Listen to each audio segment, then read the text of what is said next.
We're going to talk some football now. On the SportsMax Zone, we continue to discuss the concerns outlined by the Reggae Girlz squad as they prepare for the FIFA Women's World Cup set for July 20th to the 20th of August in, of course, New Zealand and Australia. The girls say subpar planning by the Jamaica Football Federation is having a negative impact on their preparations for the FIFA World Cup. In an open letter shared on social media on Thursday, the girls listed several shortcomings on the part of the local governing body, including issues with transportation, accommodation, training conditions, compensation, communication, and nutrition. Now, to get a full understanding of these issues, we are joined by the JFF General Secretary, Dennis Chung. Dennis, welcome to the SportsMax Zone. You have had a pretty warm time in the hot seat in your position at the moment at the JFF because it seems to be a perennial issue where players are dissatisfied with the level of administration coming from your governing body. What could you say in response to the girls and their latest, I'd have to call it an outburst? We did get a response from the JFF, and I heard the President, Michael Ricketts, make some comments promising to improve things and so on. But to deal specifically with the disgruntled girls, just weeks ahead of their most important assignment, how would you address this? Well, we're trying to have a meeting with the girls tomorrow morning to find out what the specific issues are. But they've labeled them. They've labeled them. Yeah, but then when you look at it, let's look at the thing about matches, and I saw the report in the Gleaner today by Livingston about him speaking to one of the players and saying they're disappointed that there's no match for this window here.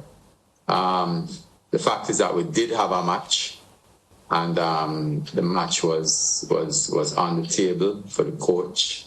The coach decided that he thinks that it's better for them to have a camp. And then from a camp where he said he could pick the team, he would go to a break and then to Amsterdam. And then there's a camp there, and which we're trying to organize a match with a team there. And also, after you leave there in Amsterdam, then we get in 10 days early to Australia and play Morocco in a match that has been set up. So we did have a match organized with Colombia. In fact, I had signed something and sent to them. That was on the table. And as I said, the coach determined that he did not want to play it because he thought it would be in the best interest to just take a break and then go on to Amsterdam, because we were trying to get Colombia here there are a few iterations that we went through. Where before that, trying to get Puerto Rico. We signed an agreement with Puerto Rico. Puerto Rico did not respond to us after many verbal interactions to say that they're coming. We set up everything for them. They didn't get back to us. In fact, we had to copy CFU on the final correspondence with them, and they still didn't react to us. So immediately we had to call Colombia and say, hey, can you play? Initially, Colombia was set for a game. They said they could come to Jamaica on the 25th, and then we play them in Colombia on the 29th. That would not have been in the best interest of JFF, because we certainly could not afford, based on the budget, to go to Colombia on the 29th, which would have been significant, and then go up to Amsterdam. So we'd say, hey, we want to get a game in Jamaica, which is how we approached Puerto Rico. But after that, when we saw that we weren't getting anywhere with Puerto Rico, we actually approached Colombia again and said, hey, would you come to Jamaica and just play in Jamaica and we don't have to come there? Which I said, yes, they would come if we paid the plane fare for them, which they gave us a sum. We said, okay, fine. We agreed it. So in discussion with the coach, they said they could play on the 25th. On that call, we actually checked with the stadium and Sabina, which are the only two real venues that we can use, and both of them were not available. They had previous events on the 25th. And, our problem with pitches in Jamaica, not just the pitches from the quality of the ground, but also, you don't have any stands. and you need a certain amount of stands in order to host international matches.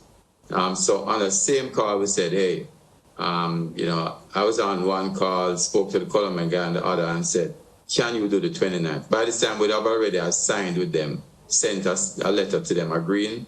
They said, yes, they can do the 29th. Went back on the call where the coach was on. The coach said, give me some time, let me think about it. He got back to us the next day and said, no, he doesn't want to do the match on the 29th. So he will just do a camp, which he thinks will be sufficient, and just the 2 inter-squad games. So we did have a match on the table. Before you go any further, Mr. Chung, I think I have 1,000 questions here. So let me start here. So the Colombia game, you were trying to get for the 29th of June. I suspect that the camp would have already been scheduled. Am I correct? The camp was not scheduled from a JFF point of view. We could easily have, at that time, there were no flights booked or anything like that, right? So although whose idea was the camp? The coach.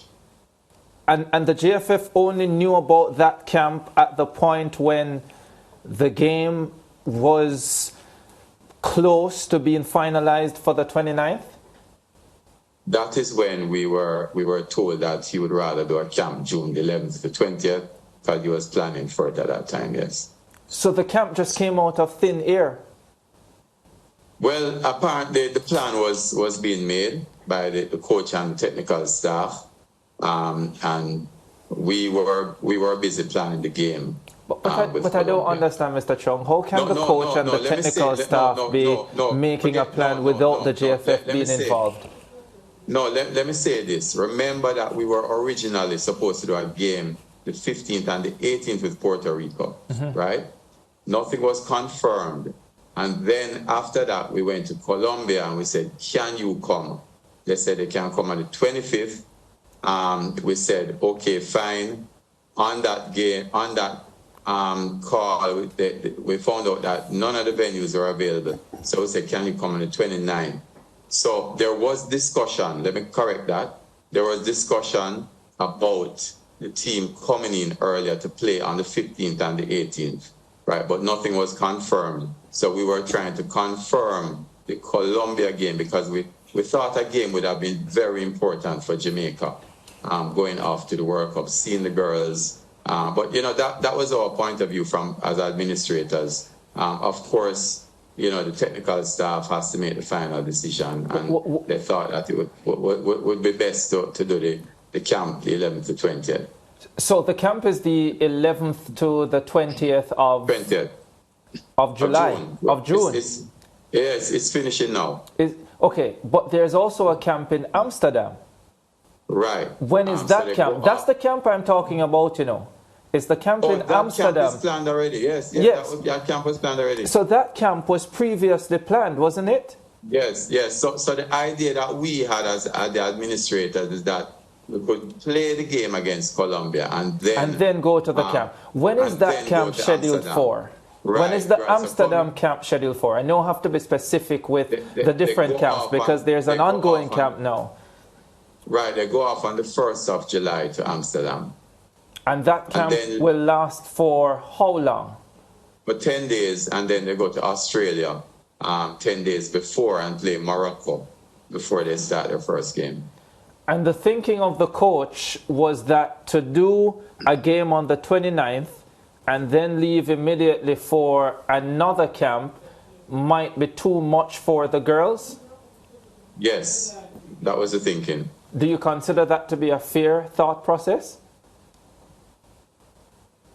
I am not a technical person. I don't want to. I'm just saying that as administrators, we thought that it would be very good to have a game in Jamaica and then go on to Amsterdam. But we're not technical people. Coach obviously has to know best for his team. Okay, fair enough. So let me go. Let me take it from this angle then. You spoke about the fields not being available, and that was part of the issue. Right. There, some would say, and this is where I looked at where the girls said that there is subpar planning? Because some individuals would say that there should have been a roadmap as to how we move forward, and specifically how this period would be handled from the time that the girls qualified for a second World Cup. Now, part of what I'm hearing is that the girls are disgruntled that they are not getting this send-off game. But if it is a case that we waited until this late to be finalizing, why is it that we could not have had more concrete decisions before this late stage? And if it is that the planning was early enough, why wasn't a venue booked or pre-booked in waiting for this period? Yeah, well, remember I told you, we already had organized with Puerto Rico, and we had the 15th and the 18th. Puerto Rico did not get back to us after many you were trying to organize with Puerto Rico. No. We signed an agreement and sent to them. Ooh. Yes. We signed an agreement and sent to them, and to get them to sign it and send it back to us after many verbal discussions, agreeing everything, agreeing the price, everything, and they just didn't respond. And when did we decide specifically that we would move on from Puerto Rico? I just want to get this very straight, Mr. Chung, so the viewers can understand what you would have dealt with. Yeah, towards the end of May, because we were still waiting on them to respond to us. Up to the last moment, we were saying, hey, we have the places booked, we have the center booked for the girls. The Puerto Rican girls are supposed to stay up at the Harrisburg Center. And that is what happened with that. So we had the 15th and the 18th already lined up, right? So all of that was in place. And then they just didn't come back to us. After about 6 or 7 calls and emails, they didn't come back, and we say, hey, you know what? The same thing happened with the UK, We signed an agreement with Cameroon, right? And Cameroon, they signed it off. We had the venue and everything lined up. We, for weeks we were negotiating with them. We signed the agreement 2 weeks before we went up. They kept dilly-dallying, and I said, hey, I have a fear about Cameroon, which is when we went and made an arrangement with the Premier League team. And then they came back to us 3 days before we were supposed to travel and said they couldn't get any visas, so they're not coming again. So these things happen, and it's not that we don't have a roadmap. We have everything planned. We have our agent reaches out, gets various options. In fact, we had more than 2 options for June, and for different reasons, it just didn't happen because people didn't want to play certain sides. And you'd have seen, this is the thing we do, because if you see with the boys, for example, we had 3 options in front of us. We put them in front of the coach, and the coach said, give me this one, and we tied it up right away. Yeah. Quick question then. Did the girls have all of this information? We speak through the manager and the coach, right? We speak through the manager and the coach. So as to speaking directly to the girls, that's one of the things we don't do, because we have been accused in the past of meddling in technical issues as administrators, and we just don't do that. So we speak through the manager and the coach. So we expect that, and I think that the coach does speak with the girls. So that conversation does happen, but that's how we speak, because we don't want it to seem. In fact, even when we go away, right, when we're in the UK, we don't stay at the same hotel with the team, right? Because we want a very clear distinction between administration and technical. Yeah, who is likely to be in that meeting tomorrow morning with the girls? Well, myself, the president, and the representatives from the girls. So the girls has a representative set of players that speak on their behalf. So we have been in communication. I'm trying to get the meeting for tomorrow morning, as I said, right? The representative that I spoke to said tomorrow is a good day. We're trying to get it for today. So we're trying to get that meeting for tomorrow. Yeah, and quickly, the compensation issues, because that's another thing I gather that the girls are dissatisfied with, that there were monies owed to them from last year that they are yet to receive. Yes. Their money is owed. There was quite a bit of money owed from last year. We paid off some of it. There's still some money owed from last year. We're trying to resolve that. One of the things that we've been doing is, as we try to keep current with the current reimbursements, which we've paid up all the reimbursements that we've had substantiating invoices for, and also for per diem, right?